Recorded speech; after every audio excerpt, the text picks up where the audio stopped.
लाडक्या बहिणींसाठी महत्त्वाची बातमी. या दिवशी लाभार्थींना मिळणार जुलैचा हप्ता, तेही विना पडताळणी.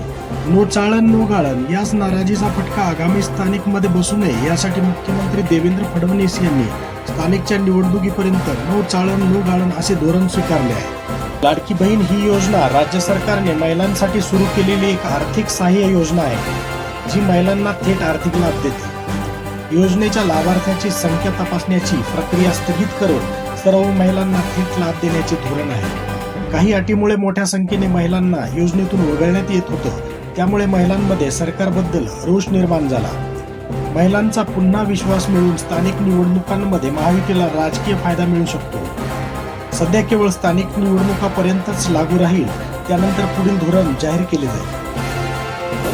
राष्ट्रवादी शरद पवार गटाकडून कृषी मंत्र्यांच्या विरोधात पुणे जिल्हाधिकारी कार्यालयासमोर आंदोलन. कृषी मंत्री माणिकराव कोकाटे यांच्या विधिमंडळात मोबाईल रमी खेळण्याच्या प्रकाराविरोधात शरदचंद्र पवार यांच्या राष्ट्रवादी काँग्रेस पक्षाने पुण्यातील जिल्हाधिकारी कार्यालयासमोर प्रत्यक्ष जुगार खेळून निषेध नोंदवला. परभणी हिंगोली जिल्ह्यातील 13 मंडळात अतिवृष्टी. परभणी व हिंगोली जिल्ह्यातील 82 मंडळात मंगळवारी सकाळी 8 वाजेपर्यंतच्या 24 तासांमध्ये हलका ते जोरदार पाऊस झाला. या 2 जिल्ह्यात 13 मंडळात अतिवृष्टी झाली आहे. शेतकऱ्यांना विदेशात अभ्यास दौऱ्याची संधी. राज्यातील शेतकऱ्यांचे देशाबाहेर अभ्यास दौरे आयोजित करण्यात येणार आहे. 2025-26 साठी राज्य पुरस्कृत या योजनेत Europe, Netherland, Germany, Switzerland, France, Israel, Japan, Malaysia, Vietnam व फिलिपाईन्स, चीन व कोरिया या देशाचा समावेश आहे.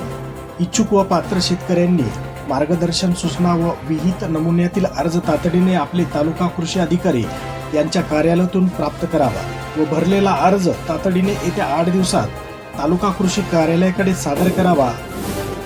कर भरणाऱ्यांसाठी आनंदाची बातमी. ITR फायलिंगची डेडलाईन वाढली. कंपन्यांसाठी ITR फाईलची डेडलाईन 31 ऑक्टोबर 2025 आहे. तुम्हीच कृषी खात्याची जबाबदारी सांभाळा, रोहित पवार यांची अजितदादांकडे मागणी. विधिमंडळात कृषी मंत्री माणिकराव कोकाटे ऑनलाईन रमी खेळत असल्याचा व्हिडिओ समोर आल्यावरून मोठा वादळ निर्माण झालेला आहे. पण ऑनलाईन जुगार आंध्र प्रदेश, आसाम, नागालँड, सिक्कीम, अरुणाचल प्रदेश, मेघालय, ओडिशा, तेलंगणा या 8 छोट्या राज्यात बंदी असल्याचं समोर आलं आहे.